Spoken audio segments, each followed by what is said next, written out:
So good morning. My name is Destine Elio, a level 1 BSN student. So today I'm going to perform the return demonstration on hygiene and comfort. So first, in the shampooing bed. So the hair accumulates the same dirt or oil as of the skin. So should be washed as often as necessary to keep it clean. So a weekly shampoo may be sufficient for some people, um, whereas others it will be preferred to perform this aspect of the personal hygiene daily. So the nurse may need to shampoo the hair of those patients who cannot get out of the bed, and it also for the bathing and also for the showering, or those patients who lack the strength and also the ability to independently care for their hair. So for the cleansing of the bath, so it is a bath that is given for those person who are weak and also bedridden patient. And then for the back massage rather. So in the back massage, the stimulates of the skin and also the underlying tissues that will vary in the degrees of the hand pressure. And for the oral care, in the oral care, it is the brushing and also for the flossing of the teeth, including the extraction of the mouth of the patient for the dental caries and also for the gum problems and for the soft plaque deposit and so on and so forth. So we're going to the purpose. So first in the shampooing bed, so the purpose of this is to cleanse for the hair and also for the scalp. This is also for the maintain of the self maintain, or it will improve the self-esteem. It will also treat the condition of those scalp that has a topical application of medication. And lastly, it removes the substances. For the cleansing of the bath, the purpose of this, first, this is to cleanse the body. Number 2, this is to refresh the patient or the client. Number 3, it will be stimulate the circulation. It also exercise for the muscle and joints. It also tactile stimulation, and it will also provide for tactile stimulation rather, and it also provide for a comfort and also for the relaxation.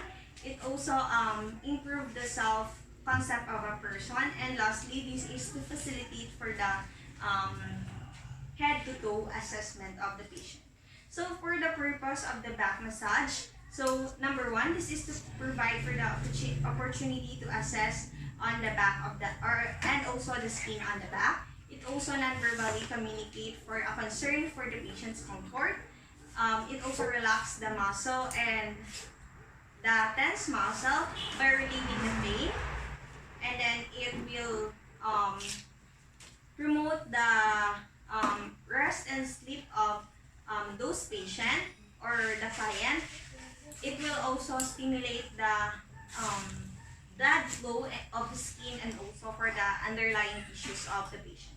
And lastly, for the oral care, so the purpose of the oral care, number 1, this is to cleanse for the teeth of the foot that residue and also for the microorganisms. Number 2, it will maintain the moisture and also the integrity of those tissues. It also improve the pleasure of eating. It will refresh the mouth of the patient. It will also prevent for the infection. And then it will relieve the discomfort for inflamed lesions. It also prevent the dental caries, and lastly, this is to maintain, or it will improve the patient self-concept. So now we are going to the special consideration.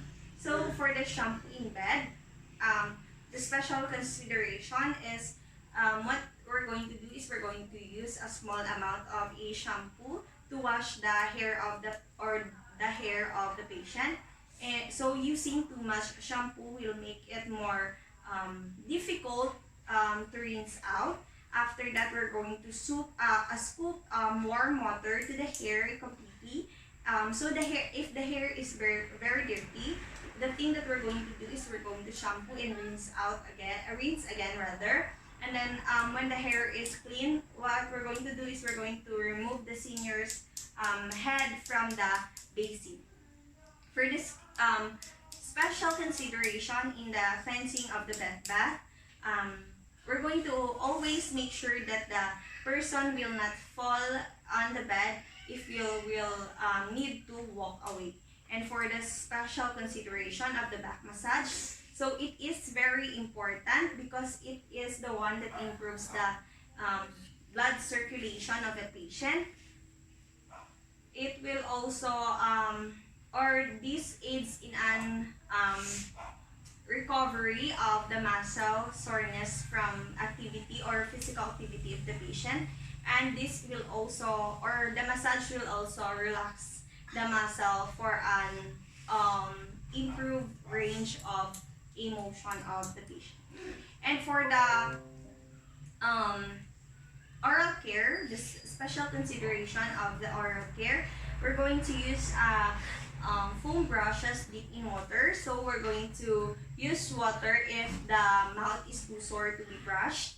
And then we're going to have the patient on or doing the swishing of the water and then we're, in her mouth.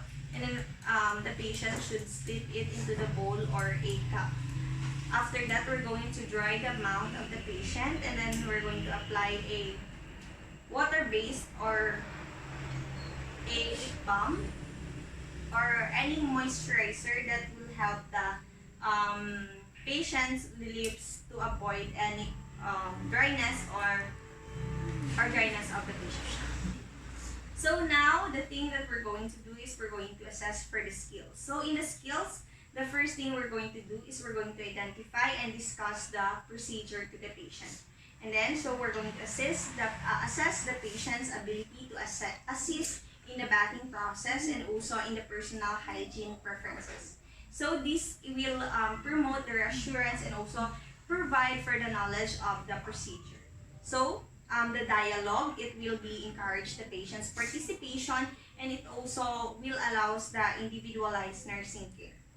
So, good morning, ma'am. Ako pala yung nurse ng Subong. Ako si Dusty. Ano pangalan ta, ma'am? So, we're going to check the patient's wristband. Paki-state ko liwat sa pangalan mo, ma'am. Complete name. Okay. Thank you, ma'am. So, ma'am, Subong, ang himuon ko sa imo mag-perform ko sa hygiene and comfort. So, sa hygiene and comfort, dira ang imo nga paliguan ta ka. Tapos, sa face kag neck mo, sa back, sa lower extremities mo sa dalom, kag mag-apply ka toothbrush, kag i-back massage ta kama. Okay lang, ma'am? Sige, ma'am. Thank you. So after that, we're going to review the patient's chart for any limitations. So in reviewing the patient's chart, it will prevent the injury of the patient during the bathing of the activities, and it will also determine the level of the assistance that will required by our patient.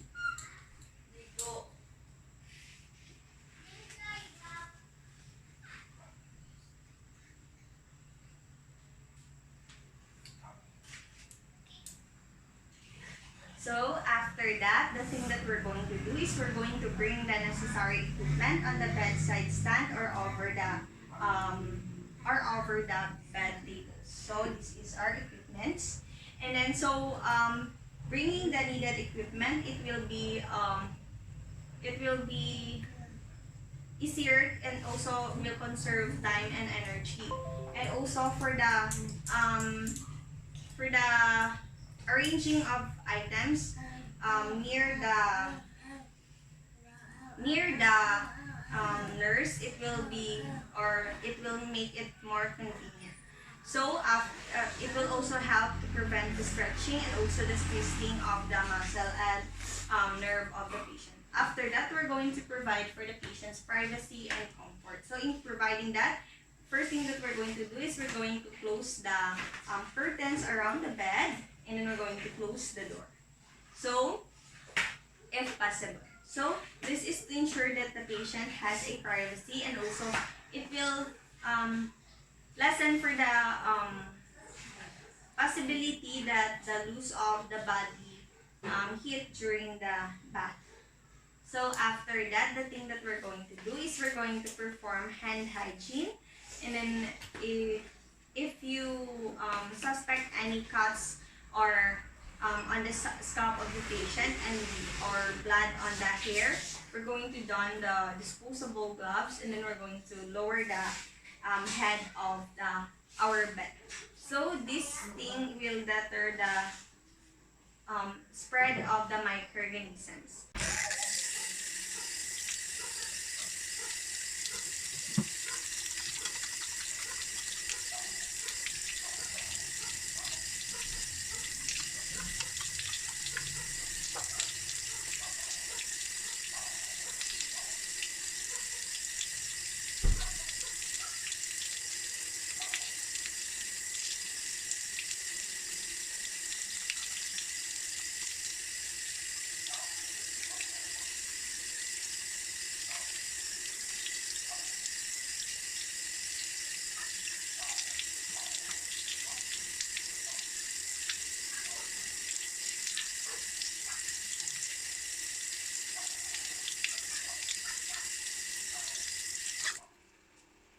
After donning the hand washing, we're going to put a gloves on our hands.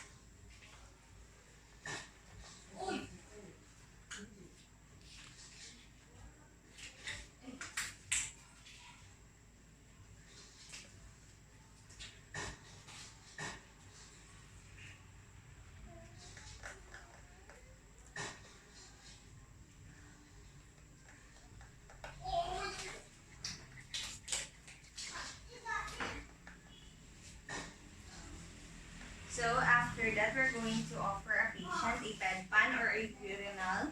And then after that, we're going to change for a cloth. So the defecating of the patient before the bath, it will lessen the likelihood that the bath will be interrupted, since the warm water bath or the bath water may stimulate the urge to void. Ma'am, excuse pa na ma'am. Maliit lang sa kasi. Ma'am, kagambal lang kung tapos ka na, ma'am. Tapos na, ma'am. Thank you, ma'am. Sige, ma'am.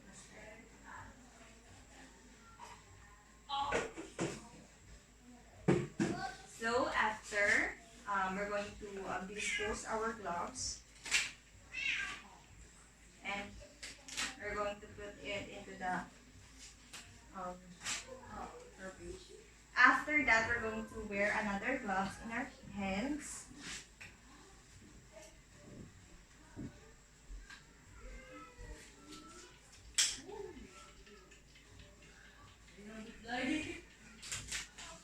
And then, what we're going to do is we're going to perform the bed shampoo. So in the bed shampoo, first thing that we're going to do is we're going to remove the patient pillow, and also we're going to place it under the back of the patient, and then we're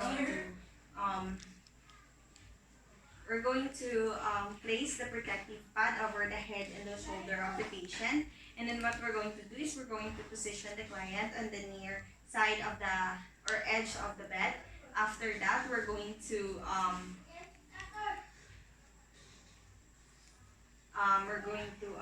place a dry cotton balls into the both external canal of the or each ear of the patient. After that, we're going to place a damp wash cloth over the patient's eyes. So the edge can be used or can wipe any water that splashes into the ears and also the face of the patient. So ma'am, kaya mo po po, ma'am. Sige ma'am, assist na lang ka ma'am ha. Sige.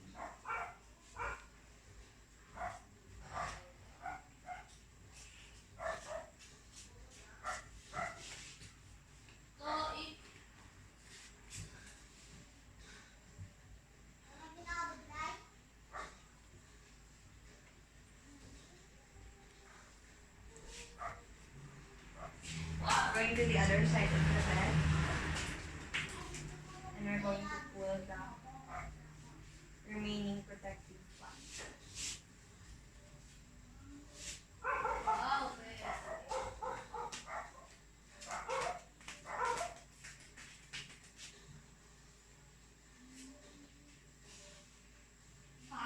lang, okay lang. Ilat ko na.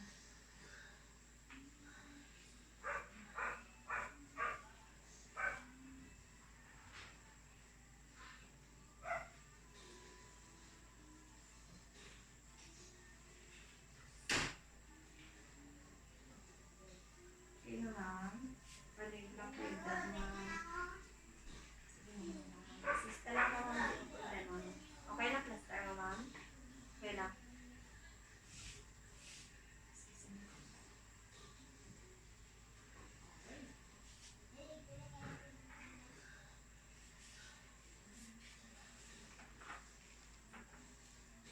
Butyan ko sa cotton balls para hindi mo butyan sa tubig ka.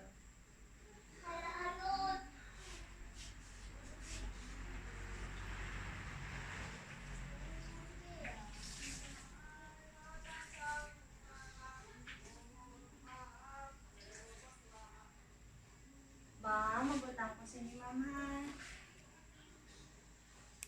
Okay lang ma'am. So, after that, we're going to brush the patient hair. So, removing of the tangles before the washing, it will be prevent for the breaking of the strands of the patient hair. Ma'am, mahusay ka sa buko, mama.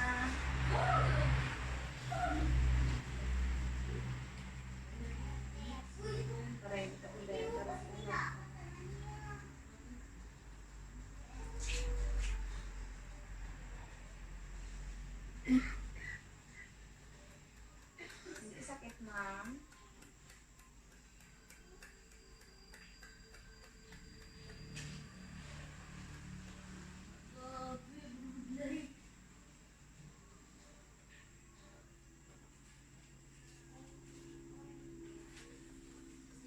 Tapos na, ma'am. So, after combing the hair of the patient, the thing that we're going to do is we're going to fill the tissue with the warm water, bed 43 to 46 degrees Celsius. And then the thing that we're going to do is we're going to place a shampoo board underneath the patient's head, and then having the patient lift his head. So, it will, or using the tuff, it will be a method for collecting and also for the draining of the water away from the patient and also from the bed. Ma'am, excuse ka na mo. Basa ka lang yung mga ambal ka ma'am ha kung hindi ka kasawag sa mga question. Okay lang ma'am?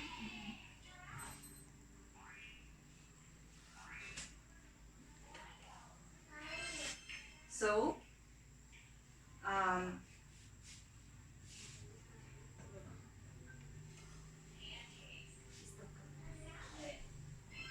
okay lang ma'am?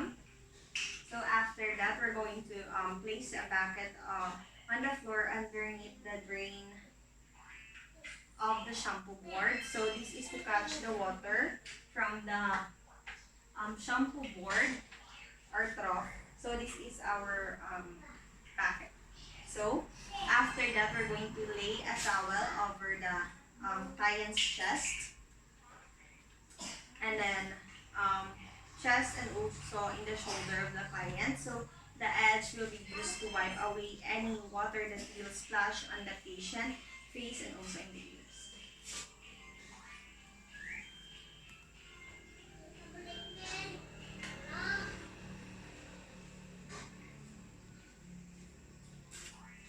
Ma'am, excuse lang. Sige lang, ma'am, matalan. Sige. Hambal ka, ma'am, ha, kung hindi ka kain sa akin. Sige lang, ma'am. Ako lang, ma'am.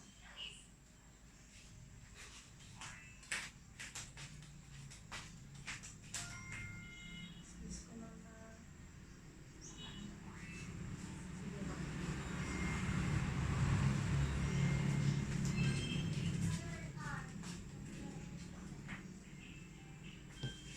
After that, we're going to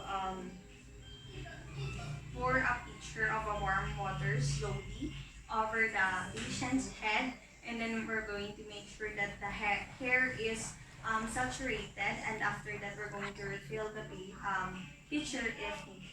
So ma'am, liguan ka na ka ma'am ha. Pasan ko na sa tubig mo ang ulo ma'am ha.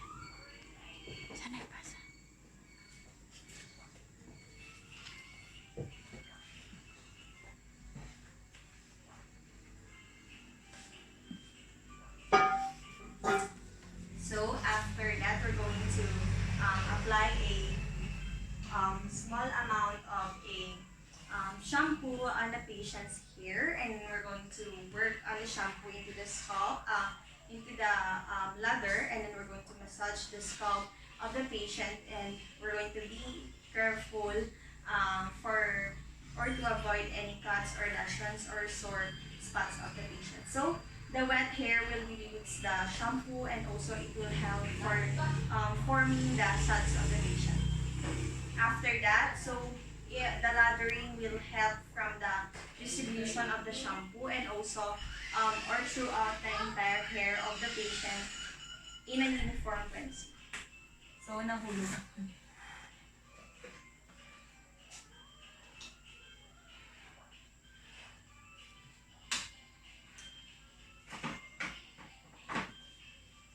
Mama, shampoo na ta mama.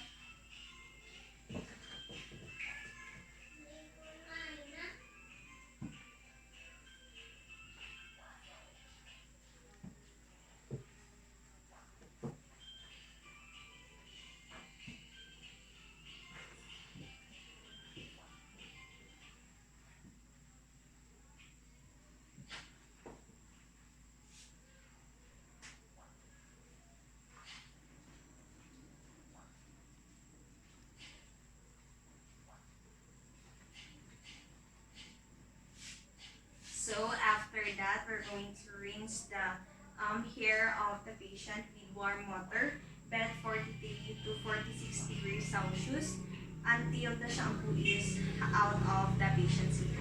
And then we're going to repeat the shampoo if necessary, and if the bucket is very small, we're going to rinse it before, we're going to empty it before rinsing the hair. So rinsing prevents the leaving of the shampoo into the hair of the patient, and it will also gives the hair or dull appearance of the patient's hair, and if it left into the scalp, the shampoo will have or cause irritation for some patients. Sige, mama, mahinaw na ka magunaw na galit ka. Okay lang, ma'am. Relax lang, tamang ha. Ay ka. Hindi ba tamaan kay net, ma'am? Tama na, ma'am. No?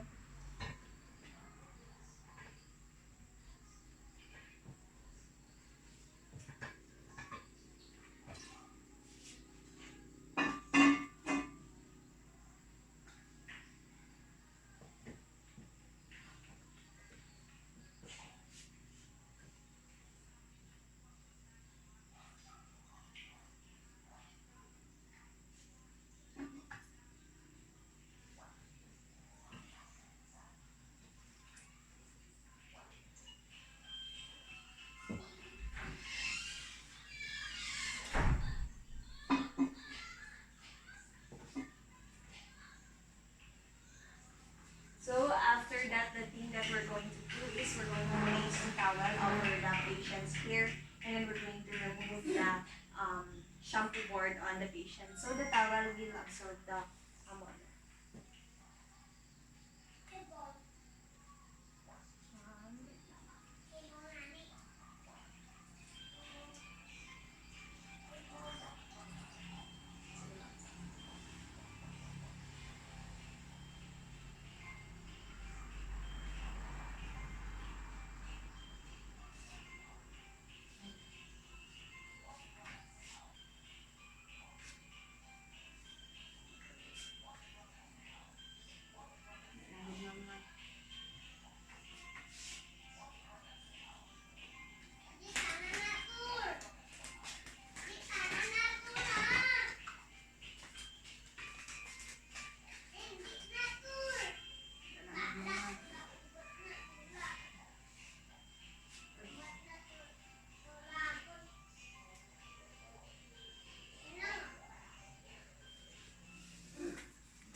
So after that, the thing that we're going to do is we're going to pat dry or careful the hair of the patient to avoid from any cuts or lesions or any sore spot, and then we're going to remove the protective padding. So I remove the protective padding, and then we're going to remove the cotton balls to the external ears. Excuse me, ma'am. Remove na lang, ma'am.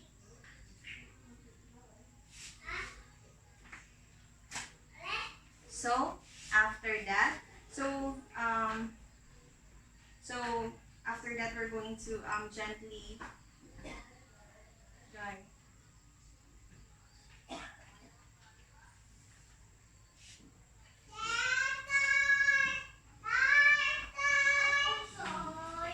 I-dry ka lang.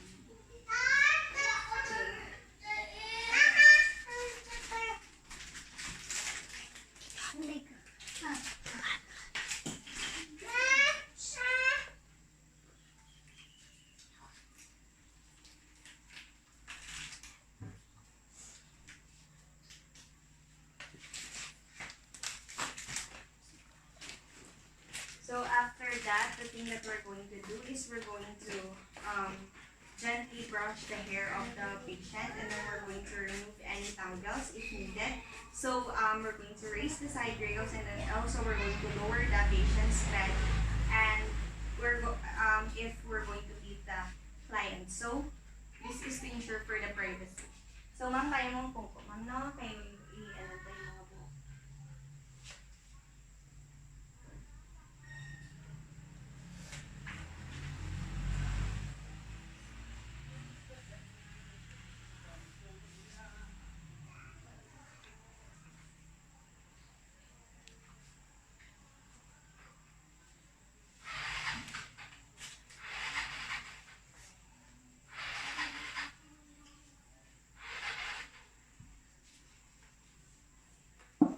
Imubok ma'am, no? Damo.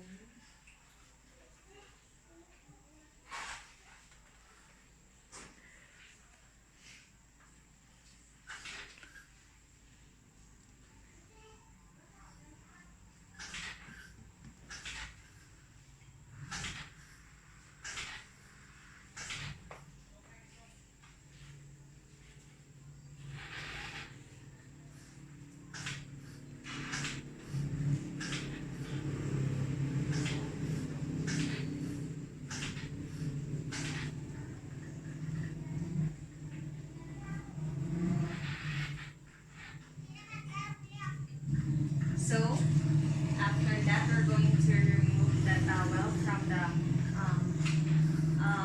we're going to remove the towel, and we're going to please. We're going to remove the towel from the chest of the patient.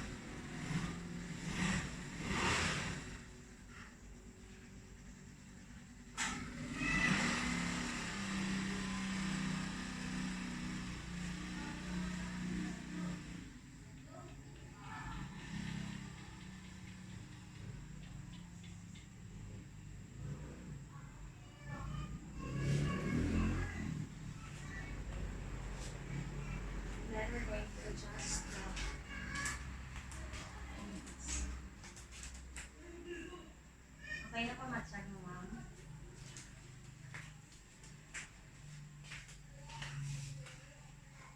So that's it for the shampooing.